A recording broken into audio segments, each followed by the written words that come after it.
Good morning, all of you.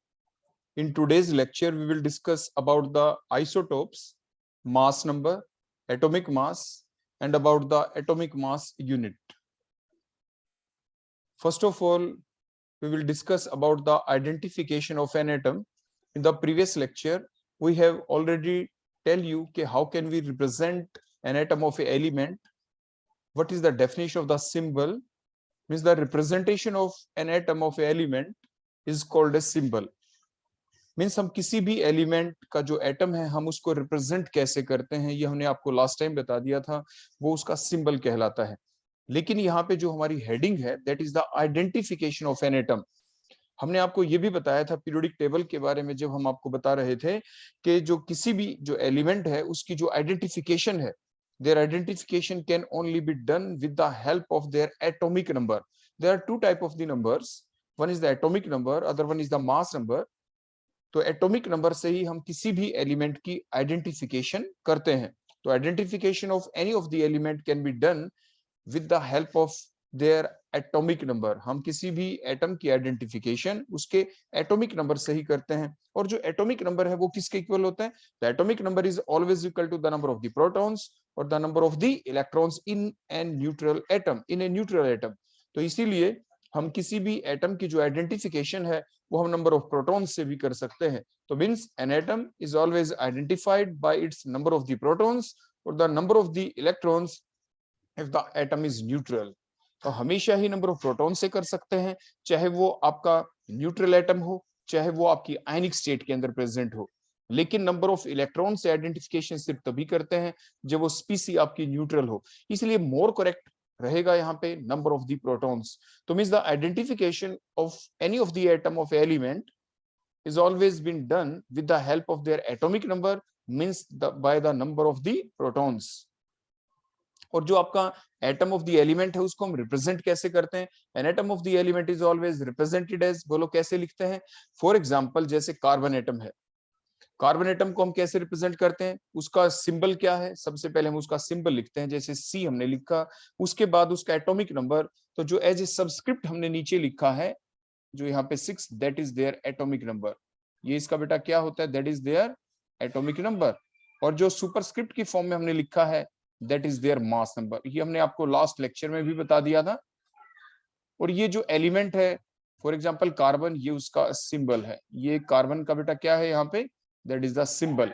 तो representation हमेशा कैसे करते हैं? An atom of the element को कैसे रिप्रेजेंट करते हैं? सबसे पहले आप उसका सिंबल लिखें, जैसे कार्बन का सी है, फिर सबस्क्रिप्ट में क्या लिखेंगे आप? उसका एटॉमिक नंबर। सुपरस्क्रिप्ट में आप क्या लिखेंगे? उसका mass number. So that is the representation of an atom of A element. कुछ जो आपके कार्बन एटम हो गए, कोई और एटम भी है, कार्बन, हाइड्रोजन, क्लोरीन, ऐसे आप देख पाएंगे।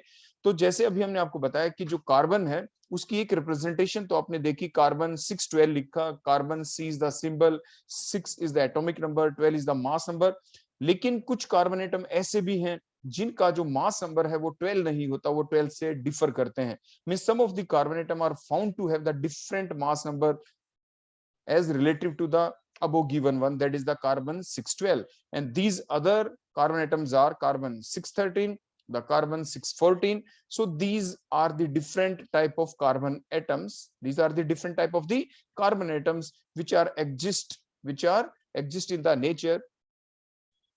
अब जो ये डिफरेंट आपके एटम्स हैं, सेम एलिमेंट है, देखो एलिमेंट बिल्कुल सेम है, कार्बन है, तीनों ही केसेस में कार्बन है, लेकिन ये डिफर किस चीज में कर रहे हैं? They are differing, they differ from each other only in their mass number.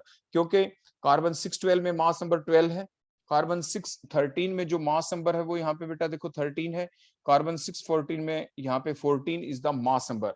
तो यहीं से एक नई टर्म अब अराइज होती है, and that new term is the isotopes. Now we will discuss about the isotopes, means what are the isotopes। Example आपके सामने पहले ही आ चुका है, carbon 612, carbon 613, carbon 614, these that is the example of isotopes। Now how can we define the isotopes? अब हम isotope को define कैसे करें?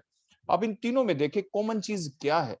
कॉमन चीज है इनके अंदर एटॉमिक नंबर। एटॉमिक नंबर सभी का 6 है, और कॉमन चीज क्या है? All are C, all are the carbon atom. all are the atom of the same element, all are the atom of the same element, all have the same atomic number but differ from each other in their mass number। क्योंकि carbon 612 में मास number 12 है, second के अंदर carbon 613 में 13 है, carbon 614 में 14 है आपका मास नंबर यहाँ पे, जैसे आपने देखा। तो मींस आइसोटोप की अब डेफिनेशन क्या बनेगी, means the atom of the same element, क्योंकि एलिमेंट देखो सभी में सेम है, कार्बन कार्बन कार्बन, आप कहीं पे भी देखें आपका एलिमेंट क्या है बेटा, यहाँ पे सेम है, कार्बन है। So the atom of the same element, तो ये हमारी फर्स्ट लाइन है। हर वर्ड की सेंस यहाँ पे मायने रखती है। आपने एक भी वर्ड अगर डेफिनेशन में स्किप कर दिया तो आपके मार्क्स कट जाएंगे, वो डेफिनेशन आपकी इनकम्प्लीट होगी। So the atom of the same element having the same atomic number, atomic number बेटा क्या है, बिल्कुल सेम है 666, बट डिफरेंट मास नंबर, और मास नंबर लेकिन यहाँ पे डिफरेंट है, 12, 13, 14 आर कॉल्ड आइसोटोप्स। आप उन्हें बेटा आइसोटोप्स कहते हैं। क्लियर हो गया? So that is the definition of the isotopes. जो आइसोटोप्स होते हैं दे differ from each other in the number of the neutrons. आपने बेटा ध्यान दिया होगा, मैंने पहले भी आपको बताया था कि आप नंबर ऑफ न्यूट्रॉन्स को कैसे कैलकुलेट कर सकते हैं। नंबर ऑफ द न्यूट्रॉन्स को कैलकुलेट करने के लिए जो मास नंबर में से आप एटॉमिक नंबर को सब्ट्रैक्ट कर दें, तो जैसे 612 में आप देखेंगे तो नंबर ऑफ द न्यूट्रॉन्स बेटा कितने हो जाएंगे इसके अंदर, number of neutrons will be 12 minus 6। Neutrons बेटा कितने होंगे इसमें, 12 माइनस 6 इज इक्वल टू 6। आप नेक्स्ट में देखें इसमें बेटा कितने हो जाएंगे neutrons, 13 minus 6 means 7। These are the number of the neutrons, ये न्यूट्रॉन्स है बेटा यहाँ पे। ठीक हो गया? कार्बन 614 में देखें 14 माइनस 6 इज इक्वल टू 8। तो आपने इन सभी में क्या देखा, नंबर ऑफ प्रोटॉन्स तो बेटा 6 हैं, लेकिन दे differ from each other in the number of the neutrons. Carbon 612 के अंदर नंबर ऑफ न्यूट्रॉन 6 हैं, कार्बन 613 में नंबर ऑफ न्यूट्रॉन 7 है, कार्बन 614 में नंबर ऑफ न्यूट्रॉन्स आपके 8 है। इसीलिए जो आइसोटोप्स है इसकी डेफिनेशन जो अभी हमने ऊपर लिखी थी, क्या लिखी थी हमने डेफिनेशन, कि the atom of the same element having the same atomic number but different mass number are called as the isotopes। इसको और हम कैसे लिख सकते हैं, जैसे मैंने अभी आपको बताया कि जो एटॉमिक नंबर है that is equal to the number of the protons, means same atomic number होने का मतलब है same number of protons. Clear हो गया? तो अब हम क्या लिख सकते हैं definition, the atom of the same element, देखो इतना हिस्सा इतना पार्ट तो सेम रहा, the atom of the same element having the same number of protons, हमने एटॉमिक नंबर की जगह क्या लिख दिया बेटा यहाँ पे, protons, but different number of, बोलो क्या, न्यूट्रॉन्स। हमने मास नंबर की जगह क्या लिख दिया, डिफरेंट नंबर ऑफ न्यूट्रॉन्स। हमने न्यूट्रॉन्स की जो नंबर है उसको हमने यहाँ पे आपको कैलकुलेट भी करके दिखाया। सो that is about the isotopes. ये आइसोटोप्स की बेटा डेफिनेशन थी, तो आपको ध्यान रखनी है। नेक्स्ट पॉइंट आता है बेटा कि how can we represent the isotopes. जो रिप्रेजेंटेशन ऑफ द एलिमेंट्स है वही आपकी रिप्रेजेंटेशन ऑफ डिफरेंट आइसोटोप्स की होगी। बोलो क्या होती है रिप्रेजेंटेशन, सबसे पहले उस एलिमेंट का आप सिंबल लिखते हैं। For example in all the isotopes of the carbon, first of all you will write the C. देखो बेटा आपने यहाँ पे सी लिखा, हर केस में बेटा आपने क्या लिखा है, सी। उसके बाद एज ए सबस्क्रिप्ट आप क्या लिखते हैं, उसका atomic number. As a superscript आप क्या लिखते हैं, उसका mass number. So that is the representation of the isotopes. तो बेटा हम सबसे पहले क्या लिखेंगे, देखो हमने क्या बताया, आप सिंबल लिखेंगे, उसके बाद एज ए सबस्क्रिप्ट क्या लिखेंगे बेटा, एटॉमिक नंबर, और एज ए सुपरस्क्रिप्ट आप क्या लिखेंगे, मास नंबर। जैसे हम कोई और एग्जांपल ले लें, अगर हम हाइड्रोजन के आइसोटोप्स, देखो मैं आपके सामने लिखूं हाइड्रोजन 11, हाइड्रोजन 12, हाइड्रोजन 13, तो 3 आइसोटोप्स होते हैं आपके हाइड्रोजन के, जैसे मैंने आपके सामने यहाँ पे लिख दिए। तो means that is the representation of the isotopes. Means सबसे पहले आप उस एलिमेंट का सिंबल लिखते हैं, उसके बाद उनके atomic number in the form of the subscript, और आपके mass number in the form of the superscript आप लिखते हैं। सो that is the representation of the isotopes. इसके बाद अब हम बात करेंगे यहाँ पे रिएक्टिविटी ऑफ द आइसोटोप्स की। क्या जो एक ही एलिमेंट है उसके जो डिफरेंट आइसोटोप्स हैं, जैसे कार्बन के आपने अभी देखा 3 डिफरेंट आइसोटोप्स थे बेटा, देखो अभी हमने देखा कार्बन 612, कार्बन 613, कार्बन 614। आपने हाइड्रोजन के भी देखे, देखो 3 आइसोटोप्स हैं, हाइड्रोजन 1, हाइड्रोजन 2, हाइड्रोजन 3। जो हम बोल रहे हैं ना यहाँ पे हाइड्रोजन 1, H1, H2, H3, ये हम सुपरस्क्रिप्ट को साथ लेके बोल रहे हैं, क्योंकि जो आपका यहाँ पे सबस्क्रिप्ट है वो तो आपका सेम है।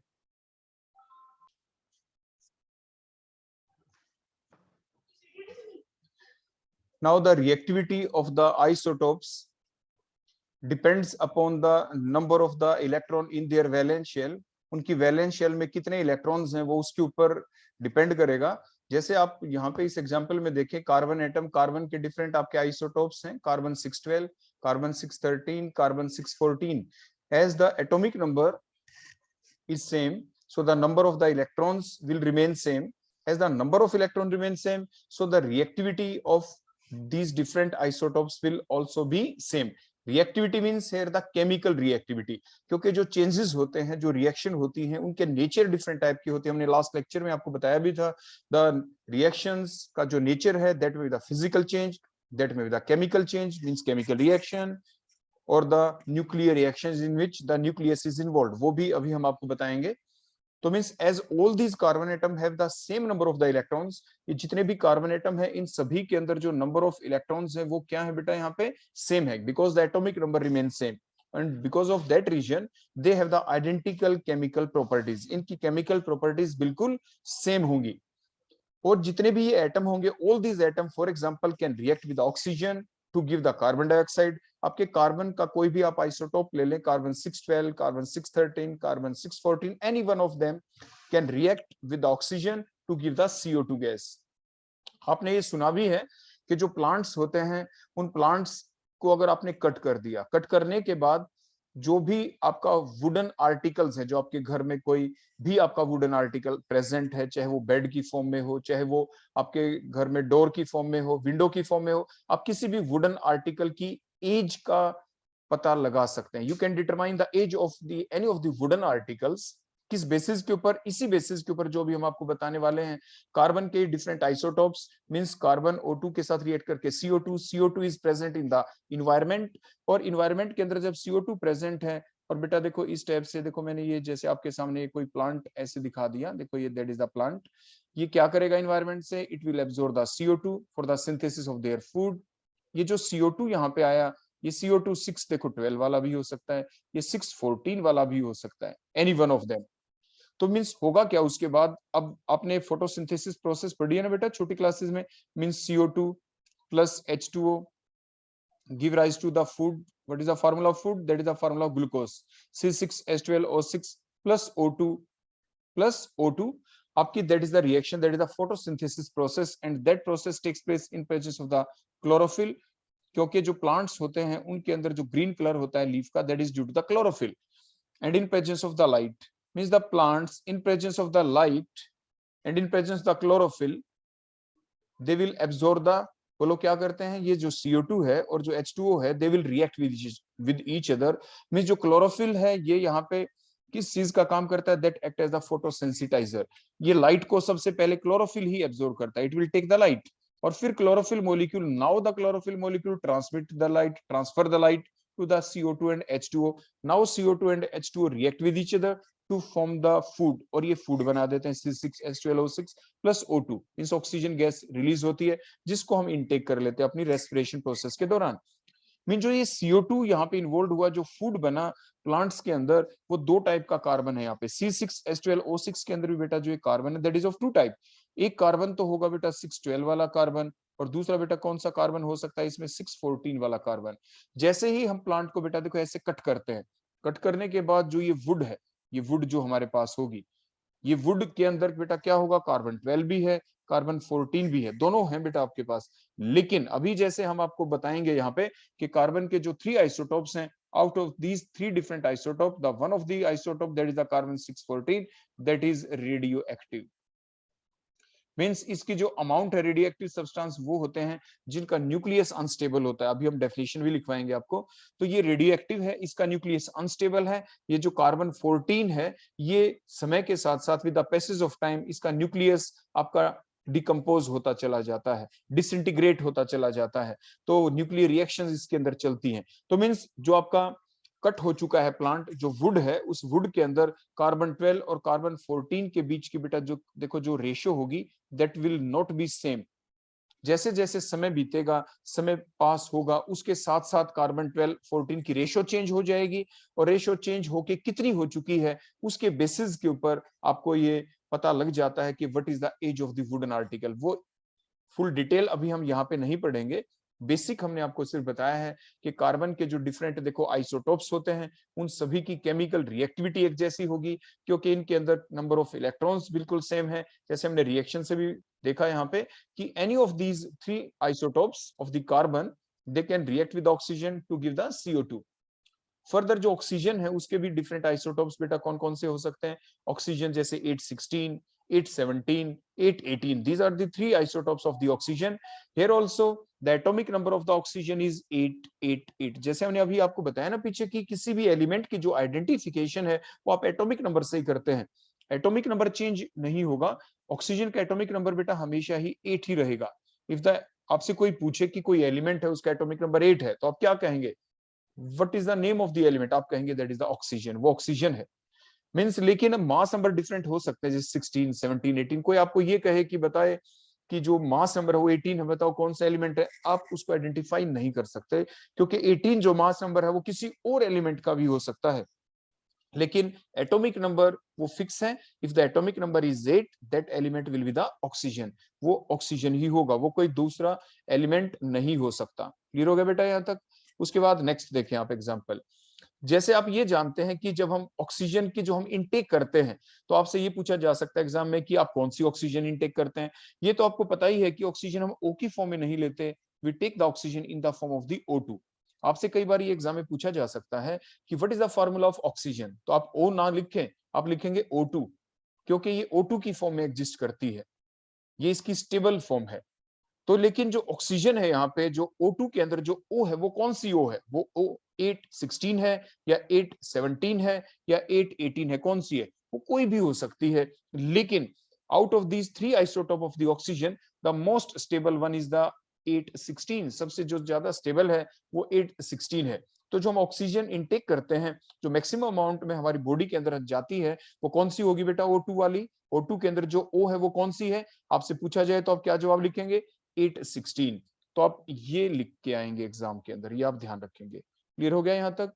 इसके बाद नेक्स्ट, जैसे हाइड्रोजन, हाइड्रोजन के भी बेटा थ्री आइसोटोप्स होते हैं, हाइड्रोजन 11, हाइड्रोजन 12, हाइड्रोजन 13। यहाँ पे भी आपने इनको आइसोटोप्स क्यों कहा एग्जाम में? मान लीजिए ये एग्जाम्पल आपको दे दें और आपसे पूछ लें कि बताओ ये आइसोटोप्स हैं या नहीं, give reason why they are isotopes. तो आप रीजन क्या लिखेंगे? जो डेफिनेशन थी वही इसका रीजन बन जाता है। आप ये लिखेंगे because they have the same atomic number, they are the atom of the same element and they have the different mass number। तो ये 3 पॉइंट आपको लिखने जरूरी है। 3 पॉइंट बेटा कौन से हैं? They are the atom of the same element. देखो तीनों के तीनों जो एटम हैं वो हाइड्रोजन के ही हैं, H सभी में H है, first point. Second, they have the same atomic number, तीनों में एटॉमिक नंबर 111 है, but different mass number. Mass number देखो फर्स्ट में 1 है, सेकंड वाले में 2 है और थर्ड वाले में आपका 3 है। क्लियर हो गया यहाँ तक? सो दे आर दी आइसोटोप्स, ऐसे एग्जाम में आपसे पूछा जा सकता है। फिर इनके नाम पूछ लें। H11 को आप प्रोटियम कहते हैं, H11 is called as the protium, इसे आप प्रोटियम कहते हैं। That is the most abundant isotope of these among these three isotopes of the hydrogen, that is the most abundant। उसके बाद नेक्स्ट पॉइंट, जो H11 का नाम बेटा क्या है आपसे एग्जाम में पूछें, that is called as the protium. H12 का नाम क्या है? That is called as the deuterium. H13 का नाम क्या है बेटा? That is the tritium and that is radioactive. बेटा जो ट्रीटियम होता है दैट इज रेडियो एक्टिव, ये रेडियो एक्टिव आपका आइसोटोप है। रेडियो एक्टिव आइसोटोप कौन होते हैं? जिनका न्यूक्लियस अनस्टेबल होता है, जो डिसइंटीग्रेट हो जाता है न्यूक्लियस, वो भी हम डेफिनेशन भी लिखेंगे जैसे मैंने आपको बताया। नेक्स्ट एग्जांपल बेटा अब हम लेते हैं, that is about the chlorine. पहले हम देखो यहाँ से क्लियर कर दें जो हमने यहाँ पे लिख रखा है। Now the next example that is the chlorine. Chlorine के भी बेटा जो आइसोटोप्स, 2 आइसोटोप्स होते हैं क्लोरीन के, एग्जाम में कई बार आ जाते हैं। Right the isotopes of the oxygen, right the isotopes of the carbon, right the isotope of the hydrogen, right the isotope of the chlorine. तो क्लोरीन के आइसोटोप्स कितने होते हैं? आपसे नंबर भी पूछ सकते हैं। Chlorine has 2 isotopes. फिर आपसे क्वेश्चन पूछा जाएगा कि right the isotopes of the chlorine, उनके बारे में लिखें भी। सो 2 isotopes are chlorine 1735, 17 is the atomic number, क्योंकि अभी हमने आपको बताया किसी भी एलिमेंट की जो आइडेंटिफिकेशन है वो आप उसके एटॉमिक नंबर से ही करते हैं, इसलिए हमने इसको पहचान लिया कि that is the chlorine because the atomic number here is the 17 और 17 एटॉमिक नंबर क्लोरीन का ही होता है। So the 1735 and another isotope is the 1737। Why they are isotopes? फिर वही 3 बातें हैं जो आपको ध्यान रखनी है। First, they are the atom of the same element. In both of the cases you can see here the atom is the chlorine, ClCl, means they are the atom of the same element, element here is the chlorine।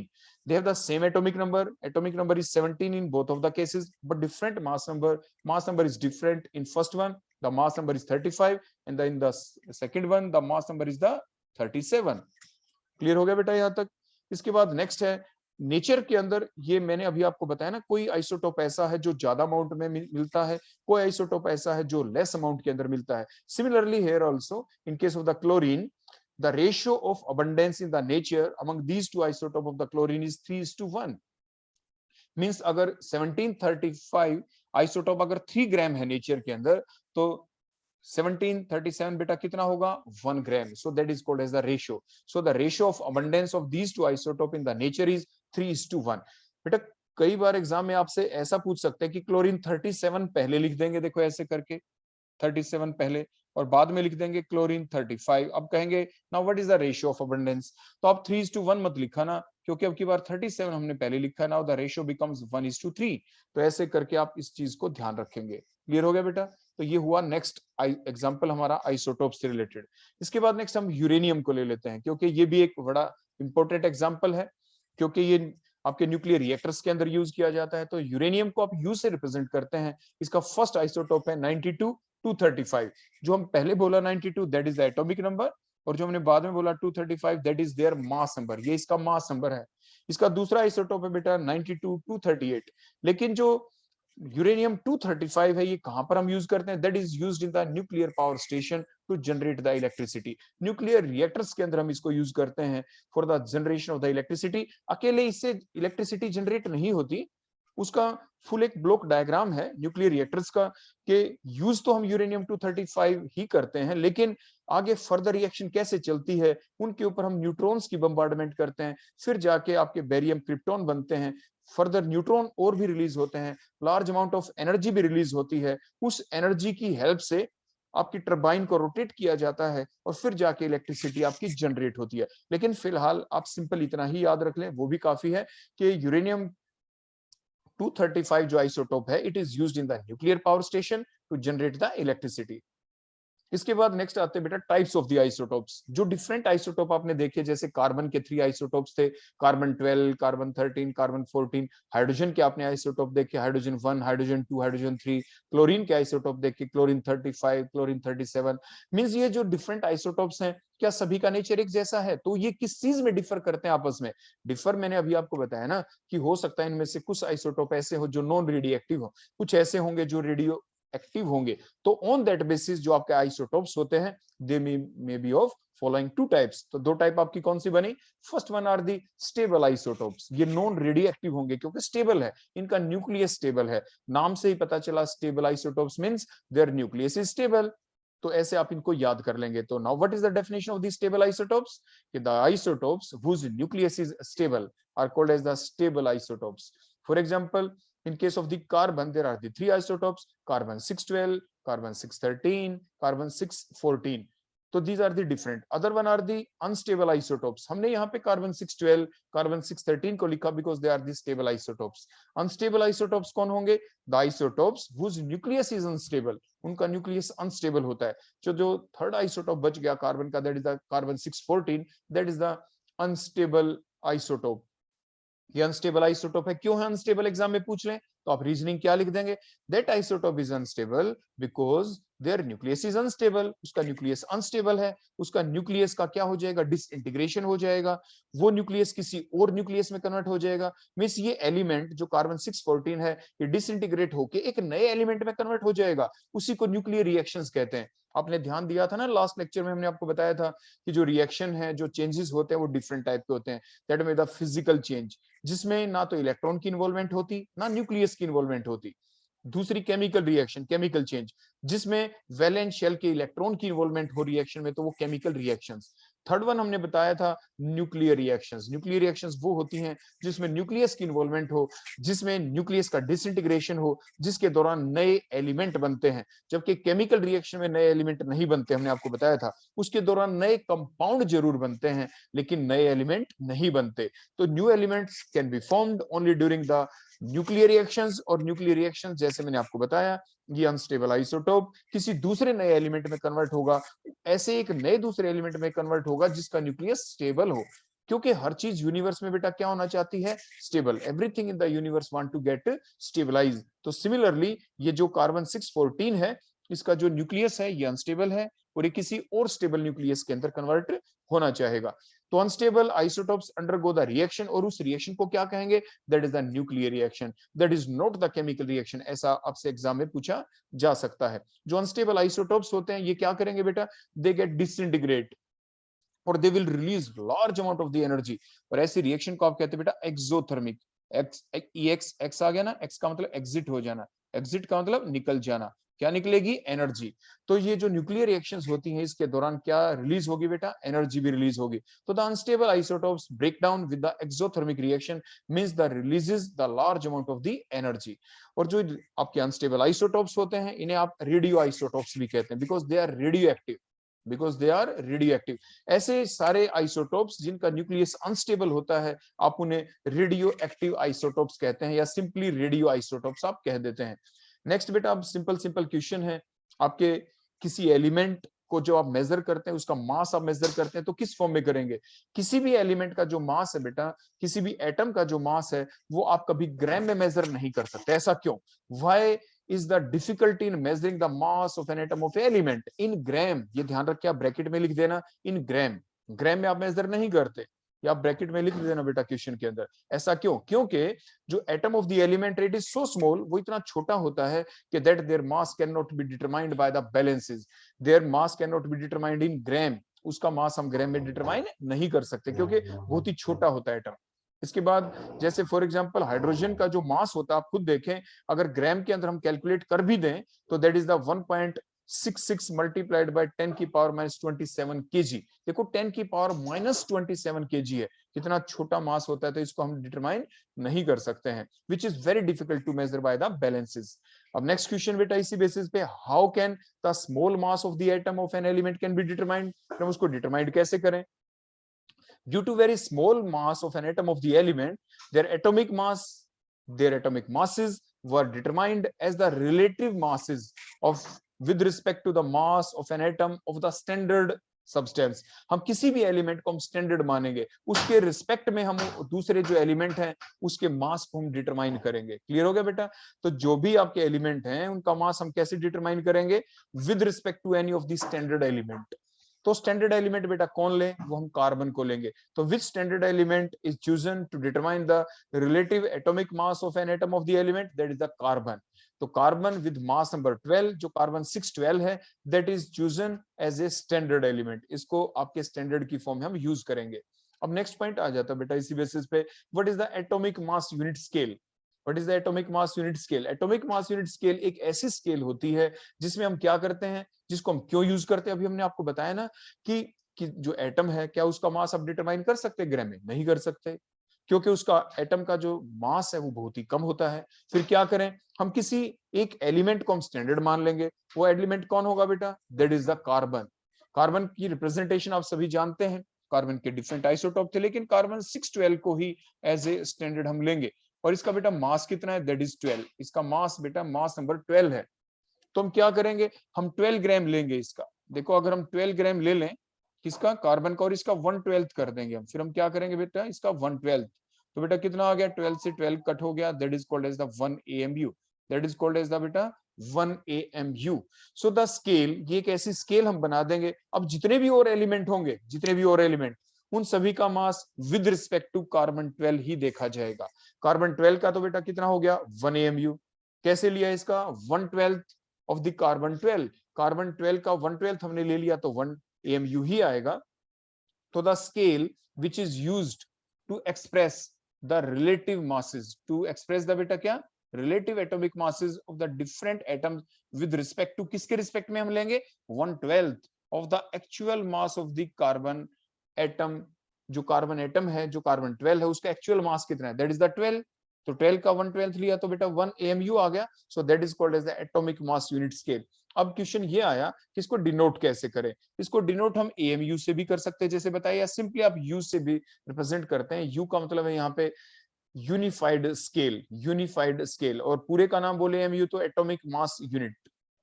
तो atomic mass unit क्या है, AMU आखिर है क्या, तो AMU की definition क्या है। तो 1 AMU आपका आंसर कैसे आया, अभी आपने देखा, बताओ बेटा AMU हमने कैसे आंसर निकाला था।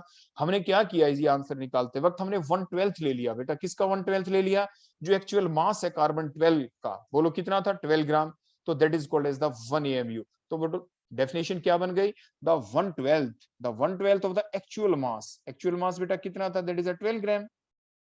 तो the 1/12 of the actual mass of an atom of the carbon 12 is called as the 1 AMU, और you can say the 1U, उसे आप 1U कह देते हैं। नेक्स्ट पॉइंट आ जाता है हमारा atomic mass of an element. जो कोई भी एलिमेंट है उसका एटॉमिक मास क्या होता है, तो मीन्स जो एवरेज लेंगे हम। अभी आपने देखा था ना बेटा पीछे जो आइसोटोप्स होते हैं, क्या आपके कार्बन का एक ही आइसोटोप होता है, no, carbon has 3 isotope, carbon has 3 isotopes. जो आपके 3 आइसोटोप्स हैं डिफरेंट, कार्बन 12, कार्बन 13, कार्बन 14, जो डिफरेंट आपके आइसोटोप्स हैं। तो जो डिफरेंट आपके जो आइसोटोप्स हैं यहाँ पे, हम उसमें क्या करें, हम उन सभी का एवरेज ले लेंगे। लेकिन कैसे लेंगे एवरेज, उनकी एवरेज हम लेंगे on the basis of their abundance, on the basis of their abundance.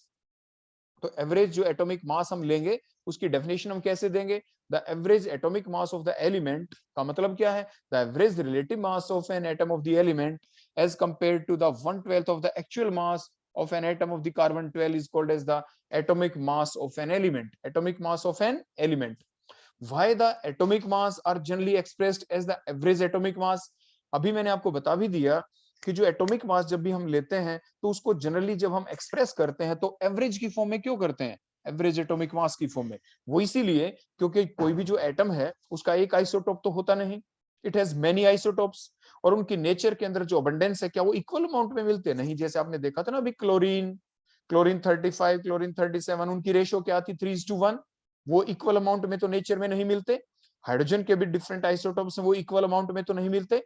Hydrogen का 1,1, 1,2, 1,3 जो है वो रेडियो एक्टिव आइसोटोप होता है। कार्बन का कार्बन 14 रेडियो एक्टिव आइसोटोप होता है। रेडियो एक्टिव आइसोटोप का मतलब अनस्टेबल, मतलब वो बहुत ही लेस अमाउंट के अंदर नेचर में मिलेगा, क्योंकि जो स्टेबल आइसोटोप होंगे वही तो लार्ज अमाउंट में मिलेंगे ना। तो इट मींस इनकी जो नेचर के अंदर अबंडेंस क्या है उसके बेसिस के ऊपर ही हम उनकी एवरेज लेंगे। वो अभी हम निकाल के भी दिखाएंगे आपको, वो हम एक एग्जांपल लेके आपको निकाल के दिखाएंगे।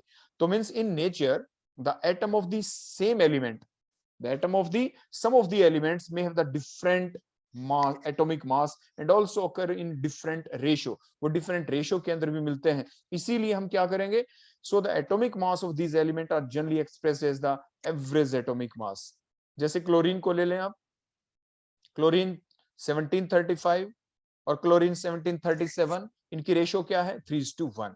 इन the nature their ratio is 3:1। अब एवरेज एटॉमिक मास कैसे निकालेंगे आप, जो इसका मास नंबर है उसको इसकी अबंडेंस से आप मल्टीप्लाई करें। जैसे क्लोरीन 35 का मास नंबर देखो 35 हो गया, और नेचर में इसकी अबंडेंस क्या है, 3:1 का मतलब 3 times more as compare to the chlorine 37। तो कैसे आप निकालेंगे, 35 मल्टीप्लाइड बाय बेटा आपने क्या किया 3 से, प्लस 37, देखो क्लोरीन 37 का मास नंबर है उसको मल्टीप्लाई किससे करें, 1 से। और अब इसको डिवाइड किससे करें, टोटल अबंडेंस। टोटल अबंडेंस कितनी होगी, 3:1 means 3 + 1, that is the total abundance. तो कितना आ जाएगा, 35 3 जा 105 प्लस 37 1 जा 1, तो 142 divide by 4, that is the 35.5, that is the atomic mass, that is the average atomic मास। तो उसके बाद बेटा नेक्स्ट डेफिनेशन हम बताते हैं मास नंबर और द एटॉमिक मास की डेफिनेशन क्या है। एटॉमिक मास की तो आपने अभी डेफिनेशन सीख ही ली, वो हमेशा एवरेज की फॉर्म में ही ली जाती है। लेकिन मास नंबर किसे कहें, आपके कार्बन के जैसे 3 आइसोटोप हैं बेटा, कार्बन 12, कार्बन 13, कार्बन 14, वो सभी का मास नंबर है। लेकिन जब आप कोई न्यूमेरिकल निकालते हैं और उसके दौरान जब आपको मास नंबर यूज करना पड़ता है, और मास नंबर किसका लें, स्टेबलेस्ट आइसोटोप का मास लेंगे आप। तो what is the mass number, the mass of the stablest isotope of an atom of element is called as the mass number। तो अब आप बताएं बेटा कार्बन का मास नंबर कितना होना चाहिए। जो कार्बन है, क्योंकि उसके 3 आइसोटोप्स हैं, कार्बन 612, कार्बन 613, कार्बन 614, इसमें जो सबसे स्टेबलेस्ट आइसोटोप है बेटा वो कौन सा है, कार्बन 612। तो as the stablest isotope of the carbon is 612, तो इसीलिए जो मास नंबर है कार्बन का वो 12 होगा। यही हमारी डेफिनेशन थी कि the mass of the stablest isotope, stay blessed isotope बेटा कौन सा था, 612, इसी का जो मास है वो 12 है। So the mass number of the carbon is 12। तो इसी टाइप से आप किसी भी एलिमेंट का मास नंबर को डिटेक्ट कर सकते हैं। लेकिन उससे पहले आपके कोई इस चीज की नॉलेज होनी जरूरी है कि उस एलिमेंट के कितने आइसोटोप हैं, फिर ये नॉलेज होनी जरूरी है उसका सबसे स्टेबलेस्ट आइसोटोप कौन सा है। जैसे फॉर एग्जांपल क्लोरीन, क्लोरीन के बेटा दो ही आइसोटोप होते हैं, कौन कौन से होते हैं, क्लोरीन 1735 और क्लोरीन 1737। अब तो आपको याद भी हो गया होगा इसकी रेशियो के बारे में, बताओ बेटा रेशियो क्या थी, 3:1। तो इसीलिए जो स्टेबलेस्ट आइसोटोप है वो कौन सा था, 1735। इसीलिए मास नंबर बोलो क्या होगा, mass number of the chlorine is 35। अब हम नेक्स्ट पॉइंट ले लेते हैं एटॉमिक मास। अभी आपने देखा था ना एटॉमिक मास के बारे में, इसकी डेफिनेशन बेटा क्या होगी, the average of the mass number, the average of the mass number of the different isotopes on the basis of their relative abundance in the nature is called their atomic mass, or more correctly you can say the average atomic mass। अभी हमने calculate भी करके दिखाया था, जैसे chlorine का ही ले ले, क्लोरीन के जो दो आइसोटोप हैं देखो ये दोनों 35 और 37, इनकी जो रेशियो है वो बेटा क्या है, 3:1, 3:1। कैसे कैलकुलेट करें इनका एवरेज एटॉमिक मास, अभी हमने कैलकुलेट करके भी आपको दिखाया था पीछे कि जो इसका मास है फर्स्ट वाले का 35, उसको किससे मल्टीप्लाई करेंगे बेटा, 3 से, प्लस 37 मल्टीप्लाइड बाय 1 और डिवाइडेड बाय टोटल अबंडेंस। तो बेटा आपका आंसर क्या आ गया था, 142/4, that is the 35.5, that is the average atomic mass of the chlorine. अब कुछ एक क्वेश्चन है बेटा, सिंपल सिंपल, ये सारे आपको आते हुए मिलेंगे क्योंकि जितना अभी तक हमने आपको पढ़ाया उसी के अंदर से आपके डिफरेंट क्वेश्चन है। What are the isotopes, definition हम आपको पहले ही बता चुके हैं, बताओ बेटा क्या थी डेफिनेशन। एग्जाम्पल जब आपके पास माइंड में है तो आप पहले एग्जाम्पल लिख लें, एग्जाम्पल को देखते रहें और उनको देखते ही आपको डेफिनेशन का पता चल जाएगा। फॉर एग्जाम्पल मान लीजिए मैंने आपके सामने ये लिख दिया, आइसोटोप्स लिख दिए मैंने हाइड्रोजन के, तो बेटा डेफिनेशन क्या बन गई, the atom of the same element having the same atomic number but different mass number are called as the isotopes। होगी ना बेटा डेफिनेशन, तो ये क्वेश्चन 1A हो गया। और 1B को देखें, name the 3 isotopes of the carbon। Carbon के 3 isotopes बेटा कौन से होते हैं, एक तो कार्बन 612, फिर 613, 614। अब उसको शॉर्ट हैंड सिंबल क्या होता है, देखो ये शॉर्ट हैंड सिंबल होता है, पहले उसका सिंबल लिखो कार्बन का, फिर 6 लिखें, फिर 12, मींस एटॉमिक मास कैसे लिखेंगे, एटॉमिक नंबर कैसे लिखेंगे, इन the form of the subscript, और मास नंबर कैसे लिखेंगे, इन the form of the superscript. जैसे 612 आपने लिख दिया, सेकंड 613, थर्ड वन 614।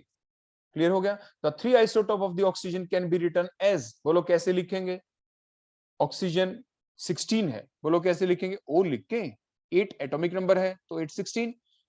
ऑक्सीजन 17 को कैसे लिखेंगे, ओ लिख के, 8 एज ए सबस्क्रिप्ट और 17 एज द सुपरस्क्रिप्ट। ओ 18 को कैसे लिखेंगे, ओ सिंबल, 8 सबस्क्रिप्ट की फॉर्म में एटॉमिक नंबर और 18 एज ए सुपरस्क्रिप्ट की फॉर्म में, तो इस टाइप से आप उनको लिख देंगे। State the number of the protons, protons का मतलब बेटा क्या होता है, जैसे ऑक्सीजन 16 है तो देखो प्रोटॉन्स तो बेटा तीनों में सेम होते हैं, क्योंकि किसी भी एलिमेंट के जो आइडेंटिफिकेशन है मैंने आपको बताया था एटॉमिक नंबर से होती है, नंबर ऑफ प्रोटॉन से होती है। नंबर ऑफ प्रोटॉन बेटा in all the 3 cases A B C, oxygen 16, 17, 18, बेटा बताओ नंबर ऑफ प्रोटॉन्स कितने, in all the 3 cases the number of the protons are 8। तीनों के तीनों केस में नंबर ऑफ प्रोटॉन्स 8 है, क्योंकि तीनों का एटॉमिक नंबर 8 है। अब नंबर ऑफ न्यूट्रॉन्स बेटा कितने हो जाएंगे, बताया था ना, मास नंबर माइनस में एटॉमिक नंबर कर दें तो 16 - 8 = 8, that is the number of the neutrons in O16। Next में बेटा कितने हो जाएंगे, 17 - 8, that is the 9। Third case में बेटा नंबर ऑफ द न्यूट्रॉन्स बताओ कितने हो जाएंगे, 18 - 8, दैट इज इक्वल टू 10। तो मींस मास नंबर में से आप एटॉमिक नंबर को माइनस कर दें, या मोर करेक्टली आप देखना चाहें तो आपने देखा था जो ऊपर मास नंबर होता है that is equal to the number sum of protons and neutrons, जिसे आप न्यूक्लियॉन्स भी कहते हैं। जैसे O16 के केस में अगर हम देखें, proton plus neutron is equal to बेटा 16, प्रोटॉन्स तो 8 हो गए तो 8 + n इज इक्वल टू 16, तो नंबर ऑफ न्यूट्रॉन्स बेटा कितने हो गए, 16 - 8 इज इक्वल टू 8। मींस आप ऐसे निकाल के भी दिखा सकते हैं, तो जैसे आप चाहें आप आंसर निकाल सकते हैं। Proton plus neutron is equal to 16 ऐसे करके आप निकाल के दिखा दे, जैसे मैंने ए पार्ट का निकाल के दिखा दिया, आप ऐसे बी और सी का कर सकते हैं। नेक्स्ट देखिए क्वेश्चन नंबर 3 को बेटा, hydrogen the first element in the periodic table has the 3 naturally occurring isotopes, they have 0, 1, 2 neutrons, write the shorthand symbols for all of 3। देखो बेटा हाइड्रोजन, देखो एटॉमिक आपको उसको H से ही रिप्रेजेंट करेंगे, देखो इस टाइप से लिख दिया बेटा। एटॉमिक नंबर तो बेटा सभी का देखो 1 ही होता है, मींस नंबर ऑफ प्रोटॉन्स भी 1 है। उसके बाद आपने ये सीखा ना बेटा कि जो मास नंबर होता है जो आप सबस्क्रिप्ट की फॉर्म में लिखते हैं, that is always equal to बेटा क्या होगा, प्रोटॉन प्लस न्यूट्रॉन। प्रोटॉन तो तीनों ही केसेस में बेटा 1 है, तो जो 3 आइसोटोप हैं, हमने आंसर है ना बेटा इसी बेसिस पे देना, जैसे इनसे पूछा गया। तो आप सबसे पहले लिखेंगे as the mass number is equal to proton plus neutron, लिख देंगे बेटा इतना। फिर उसके बाद आप ऐसे लिखेंगे बेटा हर एक केस में p प्लस एन, हर एक के केस में ऊपर लिखना है ऐसे p plus N, p plus N, that is the step number 1। उसके बाद बेटा अगली स्टेप में करेंगे आप ये काम। देखो प्रोटॉन तो कितने हैं हर केस में, in all the cases the number of the proton is equal to 1। Clear हो गया बेटा। और न्यूट्रॉन्स गिवन है देखो 0 1 एंड 2। तो कैसे आप आंसर निकालेंगे, H1 H1 H1 आपने लिख दिया। तो फर्स्ट केस में आप क्या लिखेंगे, प्रोटॉन तो 1 ही हर केस में 1 प्लस 0। नेक्स्ट केस में क्या लिखेंगे 1 प्लस 1। थर्ड केस में क्या लिखेंगे 1 प्लस 2। फिर थर्ड स्टेप लिखेंगे बेटा, अब आपका आंसर आएगा H11 H12 H13। ऐसे बेटा स्टेप बाय स्टेप आपको आंसर निकालने पड़ते हैं। तो ये आपने लिख दिया, शॉर्ट हैंड सिंबल्स लिख दिया आपने सभी के सभी तीनों के तीनों आइसोटोप्स के बारे में। सो that is the step number 1 और that is the step number 2 कि means the number of the proton in all the cases will remain same, that is 1 because the element is hydrogen। हमने बताया किसी भी element की जो पहचान होती है वो उसके एटॉमिक नंबर से होती है, और एटॉमिक नंबर नंबर ऑफ किसके इक्वल होता है बेटा, नंबर ऑफ प्रोटॉन्स के इक्वल होता है, that is the atomic number. Atomic number of hydrogen is 1, वो उसका 1 होता है।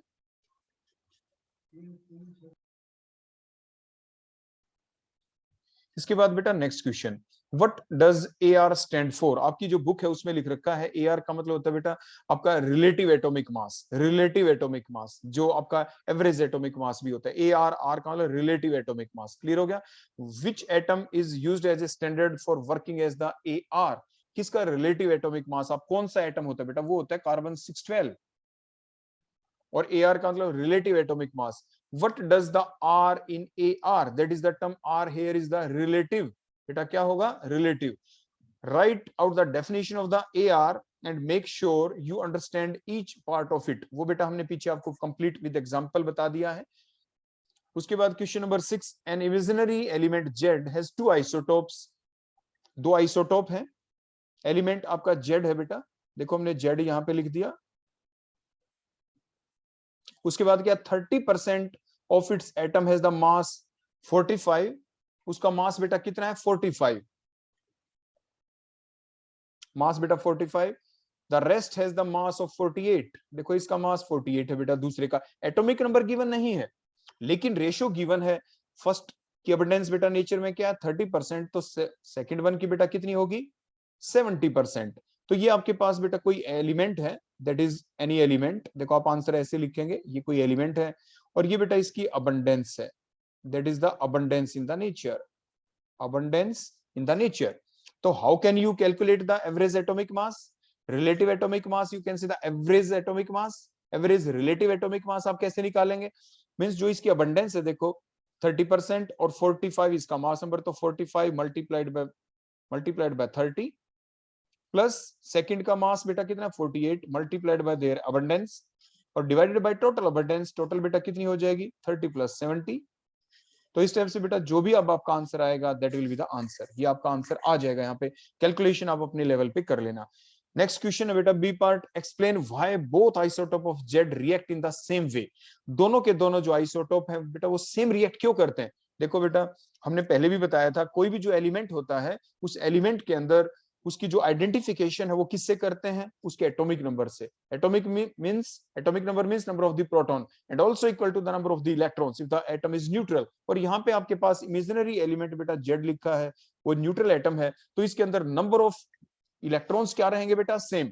तो आप क्या आंसर लिखेंगे यहाँ पे बी पार्ट का, explain why both isotope of Z react in the same way, because both have the same atomic number, because both of the isotope have the beta क्या है same atomic number, means they have the same number of the electrons। जैसे मैंने पहले भी answer आपको बता दिया था, they have the same number of the electron, so they will react, they will show the identical chemical reaction because the chemical reactions depend upon the number of the electrons, and in both of the isotope they have the same number of the electron, so they have the same reactivity, so they will show the identical chemical reaction। So that is the answer।